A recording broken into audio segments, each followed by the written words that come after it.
저는 특이하게 대학생 때 창업을 했어요. 대학생이니까 커피 한 잔 마실 값만 벌면 되지 않을까? 한 18일 동안 매출이 한 1,800만 원인가 나온 거예요.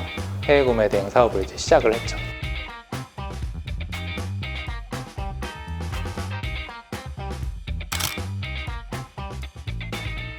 네, 안녕하세요 여러분. 오늘은 중국의 수입과 수출을 중개하고 있는 H2B 회사의 박상민 대표님을 모셨습니다. 안녕하세요. 네, 안녕하세요. 네, 중국 수입 수출을 중개하고 있는 H2B 대표 박상민입니다. H2B라는 이제 회사 명칭은 어떤 뜻으로 만드신 건가요? H2B가 처음에 하이차이나라는 그 해외 구매 대행업에서 시작을 했어요. 그래서 H라는 걸 그대로 따서 하이에서 B, 바이까지. 바이가 뭐 인사하는 바이도 있지만 그 구매하다는 바이라는 뜻도 있거든요. 네네네. 그래서 고객이 처음에 저희한테 들어와서 그 다음에 구매자가 될 때까지, 그때까지 중개를 한다는 의미에서 H2B로 이렇게 정하게 됐습니다. 하시고 계시는 사업에 대해서 간단하게 설명 좀 한번 부탁드려도 될까요? 저희는 주로 중국 수입과 수출 물류업을 하고 있고요. 중국 수출에 대해서 어떻게 판매가 이루어질 수 있는지 컨설팅도 하고 있고, 그리고 중국으로 넘어갈 수 있게 포워딩도 같이 하고 있습니다. 물류 대행의 노하우나 고객들이 꼭 알아야 되는 점이 있다면 혹시 소개 좀 시켜주실 수 있을까요?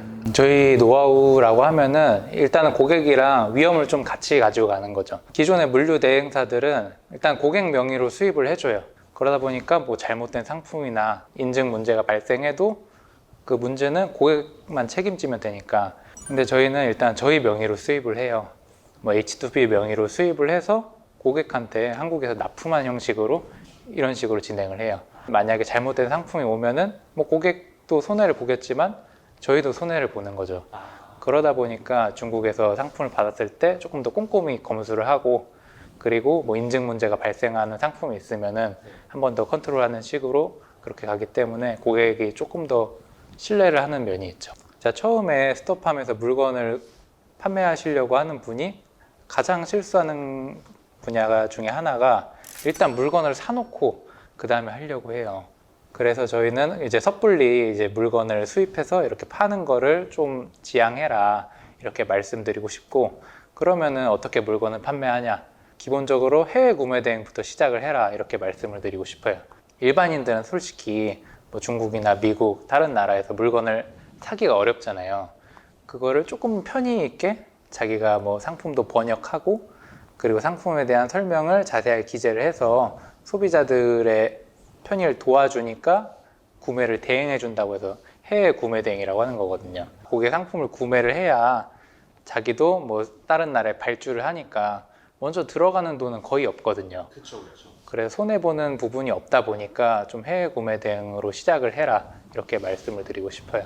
중국에서 싸우면은 이제 싸게 사가지고 한국에나 비싸게 좀 파는 부분이 그 소비자들이 쉽게 할 수 있는 부분인가요? 그런 것들은? 원래 싼 물건을 싸게 사고 싶기 때문에 그 이해가 항상 상반되는 것 같아요. 그 판매자가 내가 이렇게 구하기 힘들었다, 그 부분을 어필할 수 있는 물건을 파는 게 좋을 것 같아요. 예를 들어서 국내에서는 구할 수 없다든지 그런 식으로 좀 장점이 있는 물건을 갖고 와야 소비자들도 이거는 내가 좀 구매하기에 합리적이네 이런 식으로 구매를 할 수 있을 것 같아요. 뭐가 있을까요? 뭐가 있다고 말씀드리기에는 그럼 제가 팔았겠죠? 근데 좀 잘 되는 상품을 말씀을 드리자면 예전에 전자담배 이런 것도 되게 핫했어요. 처음에 나왔을 때? 그렇죠, 처음에 나왔을 때. 근데 지금 그래도 국내 판매가가 그 중국에서 샀을 때보다 한 3배 정도 되는 것 같아요.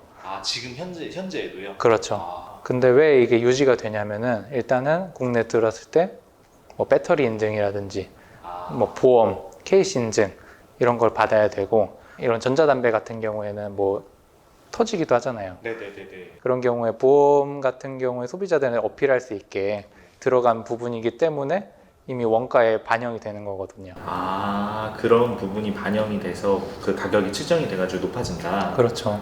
근데 그거를 모르는 분들은 중국 현지에서는 이렇게 싼데 한국에서 왜 이렇게 비싸냐 이렇게 할 수가 있죠. 그리고 상세 페이지 같은 것도 뭐 중국어로 번역해가지고 소비자들이 좀 이해하기 쉽게 만드는 인건비가 들어갈 수도 있고요. 그렇죠, 맞아요. 사장님들이 처음에 물건을 산정을 할 때 그 가격만 생각을 하고 본인이 올리는 인건비는 계산을 안 하거든요. 내가 이 상품을 얼마만큼 조사를 하고 그 다음에 사진을 촬영하고 그런 품에 드는 인건비도 같이 계산을 해서 상품을 소싱을 해야지 효과적인 뭐 해외 구매 대행이라든지 판매를 할 수 있을 것 같아요. 5% 이렇게 남는 거를 많이 해요. 10%. 5% 10%.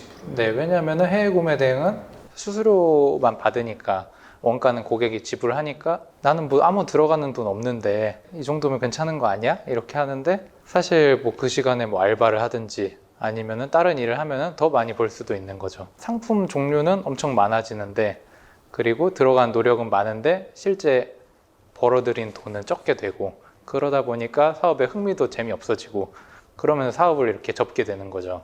그래서 규모의 사업이 되기 전까지는 조금 귀찮더라도 수익성이 좀 큰 아이템 위주로 소싱을 하시는 게 좋을 것 같습니다. 이 사업에서 뭐 인사라든가 사업을 운영하는 게 힘드신 점이 있으면 조금 얘기 좀.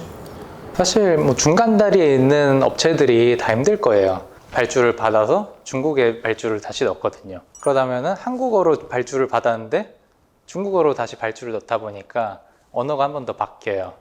그리고 중국에서 물건을 받아서 고객한테 넘기는 것도 그 중국어로 받아서 한국어로 전달을 하니까 언어가 한 번 더 바뀌고 잘못하는 혼동이 있을 수가 있고 그리고 한쪽이 잘못해도 누가 책임 관계인가가 좀 불명확해지는 그런 게 있어요. 그래서 중간에 있는 그런 직종들이 좀 힘든 것 같아요. 근데 어떻게 회사를 차리고 지금 현재 어떻게 키웠으면 지금 어느 정도 뭐 성과가 나오고 있는지 조금 설명 좀. 알겠습니다. 저는 특이하게 대학생 때 창업을 했어요. 학교 수업을 듣는데 교수님이 창업 관련 과제를 내준 거예요. 처음에는 역구매 대행으로 시작을 하려고 했어요. 중국에서 한국으로 물건은 많이 들어오니까 한국 화장품이 중국에 인기가 많으니까 중국에 팔면 괜찮겠다. 그래서 수업을 같이 듣던 뒷자리에 중국인을 섭외를 했어요. 내가 한국 물건은 구해줄 테니까 중국에 한번 팔아보자. 그런데 시장이 별로 안 좋은 거예요. 기존에 한국 화장품을 파는 그런 딸공이나 아니면 인플루언서들은 이미 다 정해져 있고 사실 그렇게 큰 시장은 아니었던 거예요. 물론 엄청 큰 시장이지만 처음에 초보자가 이렇게 접근하기에는 좀 무리가 있던 시장이었던 거죠. 그래서 이거 안 되겠다. 그냥 한국 사람들이 중국 물건 많이 사니까 중국 구매 대행을 해보자. 이런 카페나 아니면 인터넷 게시물이 있으면은 제가 대학생이니까 한 3,000원만 받고 해드릴게요. 대학생이니까 커피 한 잔 마실 값만 벌면 되지 않을까? 이렇게 받으면서 이렇게 일을 했어요. 한 18일 동안 매출이 한 1,800만 원인가 나온 거예요. 이거는 시장성이 있는데? 이렇게 생각이 든 거죠. 그래서 이제 사업자를 내고 그 다음에 스토어를 내고 해외 구매 대행 사업을 이제 시작을 했죠. 근데 해외 구매 대행 경쟁자가 너무 많더라고요. 그러다 보니까 내가 해외 구매 대행을 하는 사람들한테 상품을 공급해 주는 역할을 해야겠다. 그 중국에서 물류업을 하는 선배가 있었어요. 제품을 받아서 줄 테니까 한국까지 싸게 좀 보내줘. 이런 식으로 해서 배송업도 같이 하게 된 거죠. 그럼 우리가 위에 창고가 있으면은 고객한테 물건을 받아서 좀 더 포장을 잘 해서 줄 수 있지 않을까. 그러다 보니까 위에 창고도 두고 한국의 직원들도 이렇게 두게 되고 처음에는 하이차이나로 시작을 했지만 작년 6월에 법인 전환을 했어요. 그래서 작년보다는 매출이 한 3배 정도 뛰었는데 점차 이제 성장하는 기업으로 갈 수 있도록 이렇게 준비 중입니다. 오늘 너무 좋은 말씀 감사합니다. 네. 보시는 시청자분들도 다 많은 도움 되셨으면 좋겠습니다. 네, 감사합니다.